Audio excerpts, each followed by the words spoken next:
estou sumamente honrado pela oportunidade de conversar com os senhores sobre esse tema de fundamental importância, e a coordenadoria encontrou uma maneira de comunicar muito bem o objetivo do nosso diálogo, como ler e entender matrículas e transcrições imobiliárias. Eu particularmente tive uma experiência assim, muito forte com a não compreensão da leitura de uma transcrição, que foi uma ação que eu respondi como oficial do primeiro registro, em que o autor pediu uma indenização de 17 milhões de reais. O que aconteceu? Uma pessoa comprou um imóvel aqui na proximidade da Avenida Paulista, fez a sua escritura, registrou, porém o vendedor foi acionado em uma comarca do interior e obtiveram uma certidão da transcrição aquisitiva, e com essa certidão da transcrição aquisitiva o imóvel foi penhorado, o imóvel foi vendido em asta pública, e esse senhor demorou 20 anos para solucionar isso daí, com instância final no CNJ, no STJ. E era uma personalidade assim bastante conhecida na época, um médico que cuidava da coluna do ex-presidente Figueiredo, e ele tinha como objetivo construir o Hospital da Coluna aqui em São Paulo, um hospital especializado em tratamento da coluna. E o que aconteceu? A certidão expedida foi uma certidão da transcrição, mas uma certidão de transcrição, ela não prova propriedade. A certidão de transcrição, ela tem que fazer menção a eventuais alienações ou não, e também eventuais ônus ou qualquer outro gravame que possa existir sobre o imóvel. Então, em 1º de janeiro de 76, começou uma nova forma de escrituração em todos os cartórios de registro de imóveis do Brasil. Adotou-se o que é chamado matrícula do imóvel ou fólio real, e nós já vamos começar a entender o porquê, onde todas as situações que dizem respeito ao imóvel, que dizem respeito aos proprietários desse imóvel ou titulares de algum direito inscrito real, estão concentrados nessa matrícula. Diferentemente do regime que vigorou até 31 de dezembro de 75, onde os registros eram feitos em livros diversos. As certidões, elas podem ser expedidas em inteiro teor, verbo, advérbio. Elas podem ser expedidas em resumo. Elas podem ser expedidas conforme quesitos apresentados. Como eu disse aos senhores, a aquisição era registrada em um livro, o usufruto ou loteamento dessa área ou uma servidão era registrada em um outro livro, e a hipoteca era registrada em outro livro. Caso o imóvel fosse vendido, ele já era registrado em um outro livro, e assim sucessivamente. Então, à medida, era uma escrituração contínua, e à medida que cada livro ia completando a escrituração, era aberto um outro livro.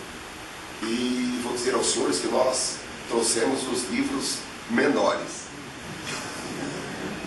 porque nós temos desses livros com 600 folhas.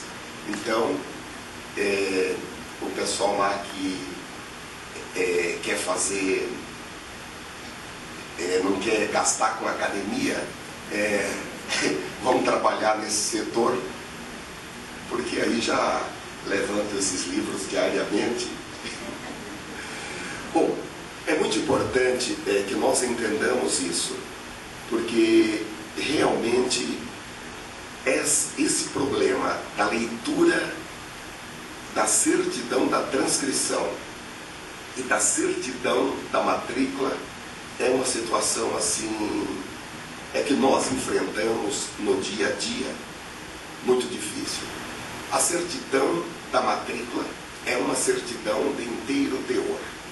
E não existe outro lugar, não existe uma caderneta no cartório, não existe um livro, não existe um papel onde alguém possa escrever alguma coisa relacionada com a matrícula de um imóvel, quer seja quanto à descrição do imóvel, quer seja com relação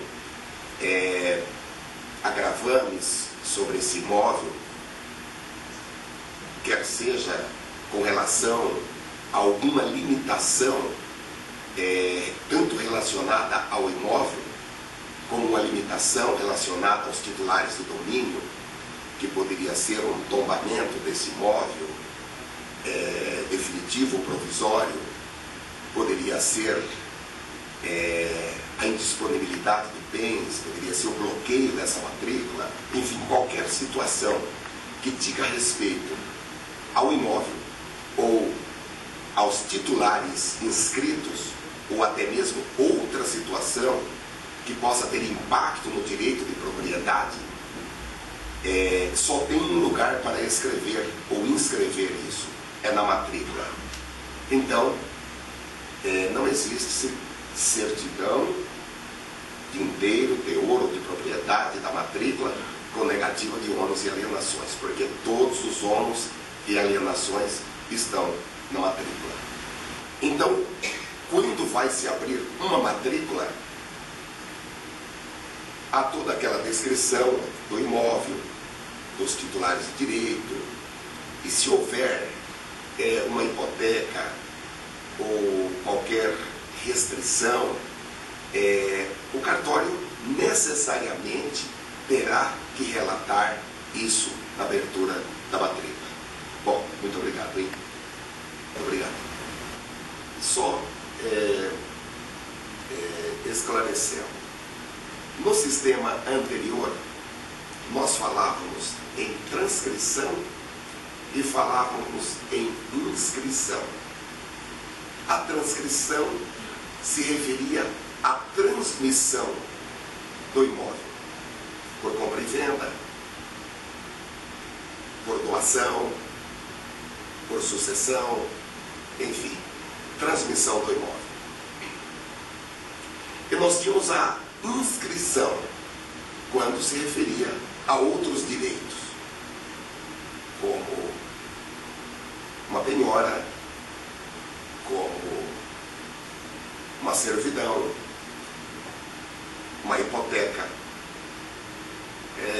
quaisquer ônus ou gravames, ou enfim, outras situações eram inscritas.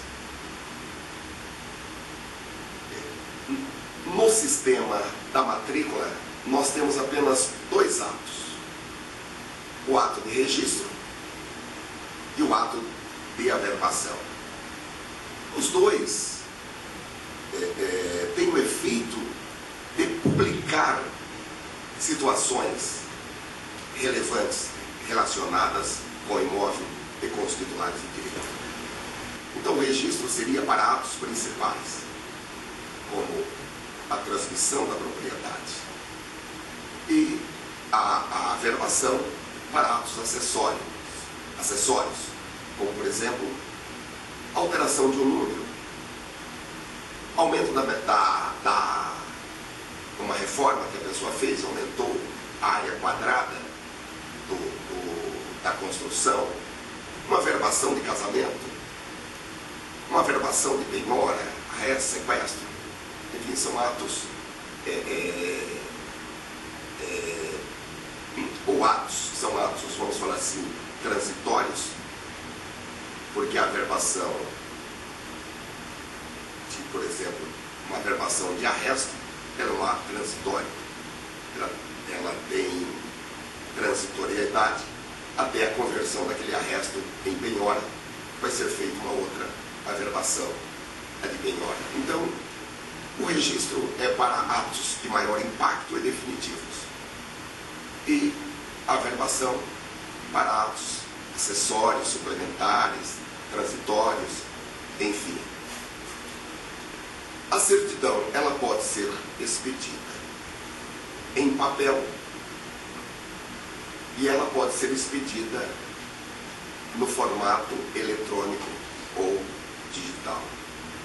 A norma federal não fixa que deve ser em papel de segurança.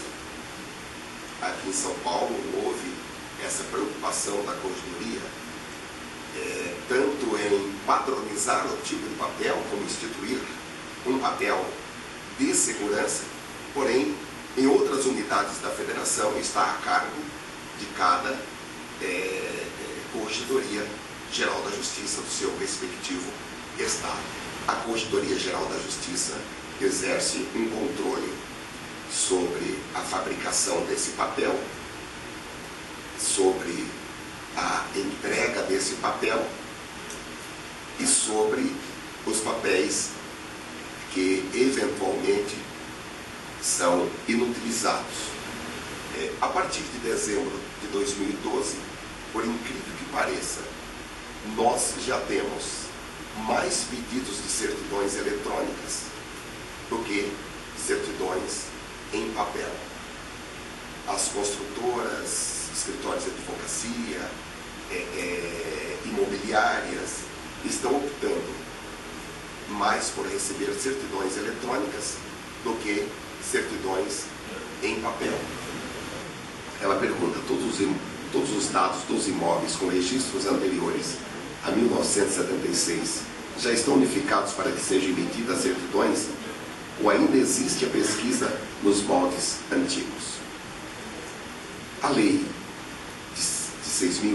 a lei 6.015 de 1973, que entrou em vigor em 1976, ela exigiu que na primeira movimentação desse imóvel fosse aberta uma matrícula.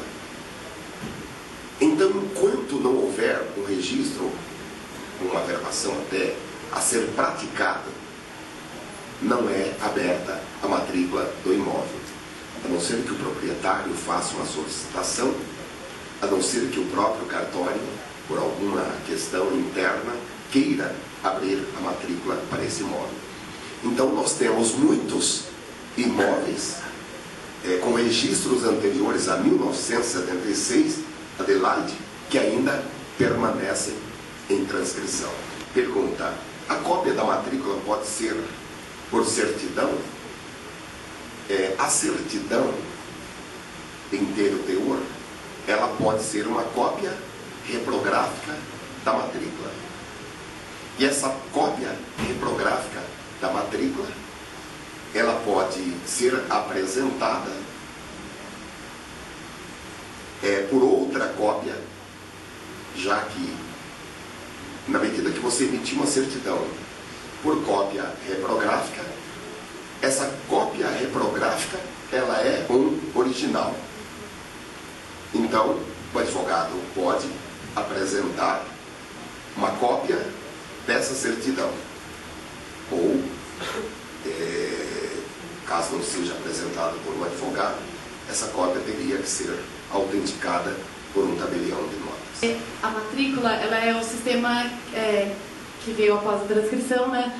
Mas não necessariamente ela está atualizada. Então, eu vejo nos processos que a gente tem de inventário, às vezes um problema de a pessoa juntar uma matrícula desatualizada e o imóvel não pertencer mais a ela, ao autor da herança, e estar lá no inventário porque a pessoa, o interessado não pediu uma certidão de matrícula atualizada, né? Quem é o proprietário desse imóvel? A gente consegue ver que lá em cima tem a descrição do imóvel, né? E depois começa a história dela que o senhor estava expondo. E no final, às vezes, tem uma averbação. E uma leitura apressada pode nos levar a achar que aquela pessoa cujo nome está lá na averbação seria o proprietário, mas, como o senhor disse, são questões acessórias, né? Então, para descobrir quem é o proprietário, tem que olhar o último registro, não é? Nós temos a data da matrícula na parte de cima, que vai nos ajudar a compreender, no caso que eu falei com os senhores da certidão vitenária, se essa matrícula, ela já é uma matrícula que se reporta há 20 anos ou mais das situações jurídicas do imóvel. Então, a primeira data que nós encontramos, ela vai indicar a data em que essa matrícula foi aberta. Mas logo após o encerramento da matrícula, nós temos o certifica, ou a certidão que é feita pelo oficial, dizendo: certifico que esta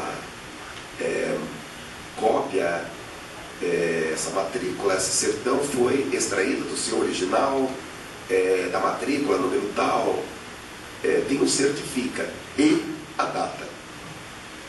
Então sempre nós temos que ir, vamos falar no rodapé, depois do último ato, porque essa certidão ela é lavrada logo após o último ato, e verificar a data que foi emitida a certidão. Eu tenho visto assim nos formais de partilha que é comum que as pessoas juntem aquela certidão antiga, porque quando a pessoa registra uma escritura de compra e venda, um formal de partilha, o cartório anexa uma certidão da matrícula na data que foi registrada a aquisição. Porém, 5 anos, 10 anos, 20 anos se passaram. Pode ser, conforme a senhora falou, doutora, que a situação já não seja aquela da certidão que foi anexada. Daí porque é importante solicitar que o interessado apresente uma certidão atualizada do inteiro teor da matrícula. A segunda situação que a senhora falou diz respeito à leitura da matrícula. Realmente, eu acho difícil ler matrícula. Principalmente quando você pega uma matrícula com 10 folhas. É uma pena que o doutor Braga não está, mas a corredoria está estudando e acredito que até o final do ano sairá um novo provimento que vai modificar a emissão de certidões, não certidões em geral, mas as certidões dos atos que forem inscritos a partir da vigência desse provimento, para que as certidões que forem emitidas de atos praticados a partir da vigência desse futuro provimento, elas já respondam objetivamente qual é o imóvel, quem são os proprietários, se existem titulares e se existem ônus, gravames, qualquer coisa que pese sobre o imóvel.